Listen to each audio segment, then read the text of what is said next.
Yo guys, jumpa lagi di YouTube channel ini Crypto News Indonesia dengan gue Andreas Tobing sebagai host. Dan di sini seperti biasa di YouTube channel ini maksudnya kita akan ngebahas semua hal mengenai kripto, mulai dari technical analysis, fundamental, updates dan semuanya. Dan kalau misalnya kalian ada request, let me know ya, nanti pasti akan kita bahas di video-video berikutnya. Oke? Nah, kali ini gue mau bahas news yang lagi hot banget, yang lagi hits banget lah minggu ini, karena khususnya ya kalau teman-teman perhatiin market kan kita bisa lihat nih beberapa hari lalu ada satu news ya, yang ini nih gue tampilin sekarang ini. Grayscale menang lawsuit against SEC dan tiba-tiba langsung bikin harga Bitcoin naik dari sekitar 26.000 ya sampai ke 27 ribuan lah, sempat 27.500 kalau nggak salah ya. Tapi kalau teman-teman perhatiin hari ini ya, ketika gue buat video ini di tanggal 1 September semuanya langsung udah ke retrace down ya, semua udah balik lagi ke titik semula.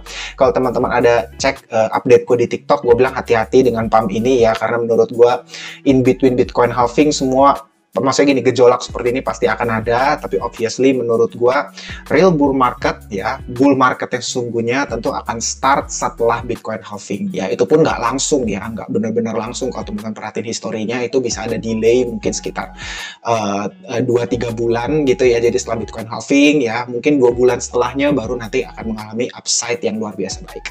Kira-kira seperti itu. Tapi gue mau bahas news yang lagi menarik banget. Yang pertama, Grayscale win melawan SEC. Ini udah jelas banget kan sebenarnya. Ini kalau teman-teman lihat ini udah tuntutan dari tahun lalu ketika Grayscale nggak boleh ganti namanya itu menjadi Bitcoin ETF Trust ya gitu. Tapi sekarang udah menang, dan menurut gua kenapa ini sebenarnya berita baik sampai kemarin tuh responnya positif, karena ini berarti ya Grayscale ini kan market size-nya gede ya. Maksudnya gini, ada kesempatan bagi para institutional investor maupun retail lainnya yang sebenarnya nggak tertarik untuk memiliki Bitcoin ya, tapi mereka mau trading Bitcoin ya, karena ini kan ETF ya, Exchange Trade Fund. Jadi sebetulnya ketika kita transaksi ETF market, itu yang kita beli bukan fisiknya.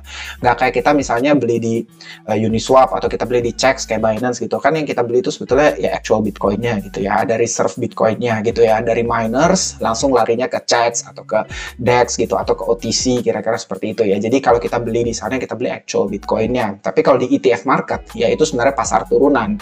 Yang kita beli itu adalah kontrak terhadap harga Bitcoin itu ya. Jadi kita bisa kasarnya gini, institutional investor yang mungkin against mereka personal belief terhadap Bitcoin, mereka nggak percaya Bitcoin ya, mereka dia sebetulnya nggak percaya sama Bitcoin ya, tapi masih pengen trade Bitcoin, mereka bisa tetap make money. Dan obviously sebetulnya inflow daripada institutional investor di maksudnya di ETF market itu tentu pasti akan berpengaruh positif ya terhadap actual price actionnya Bitcoin ya. Itu yang pertama mengenai Grayscale.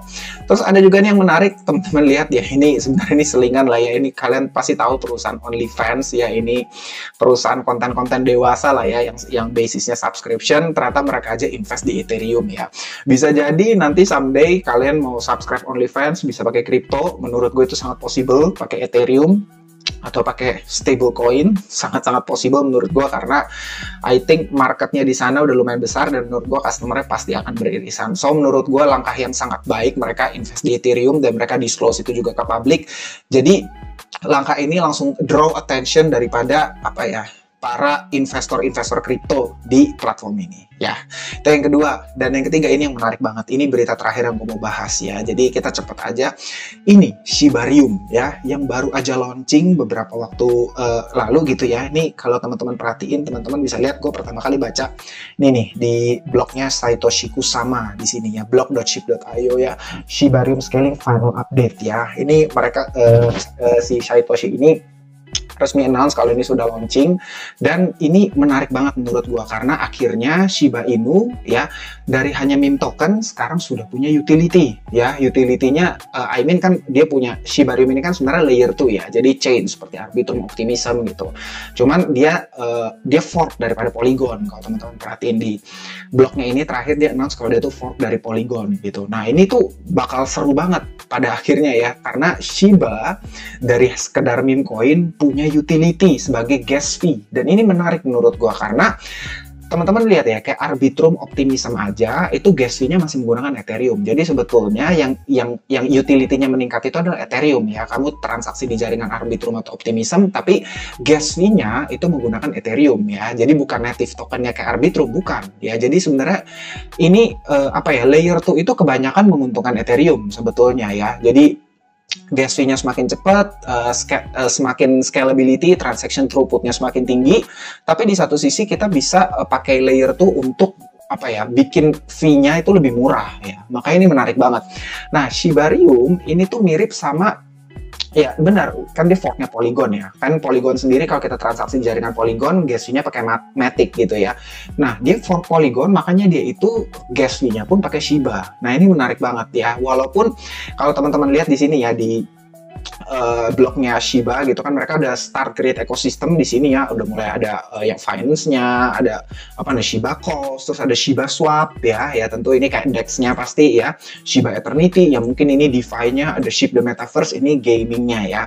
Di blognya sih, gue sempat baca gitu ya, di sini kalau nggak salahnya di artikel di CoinDesk ini, kalau mereka itu bakal, gue lupa di sebelah mana gitu, tapi mereka itu bakal fokus ke Metaverse and Gaming ya, si Shibarium ini fokusnya Metaverse and Gaming, sambil mereka mencari celah untuk bisa strong di DeFi juga ya.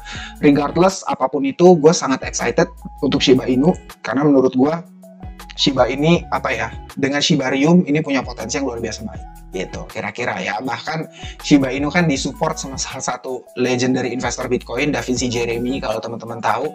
Jadi dia meyakini Shiba itu kemarin sudah macro bottom, dan dari sini Shiba itu akan up only lah, kira-kira seperti itu, sideways and up only. Anyway, itu aja yang gue mau bahas hari ini. Let me know in the comment apa teman-teman ada tanggapan terkait berita yang gue bahas, or kalau teman-teman ada request bahas ini dong. Oke, kita akan bahas berikutnya. Oke, and see you guys in the next video. Bye bye.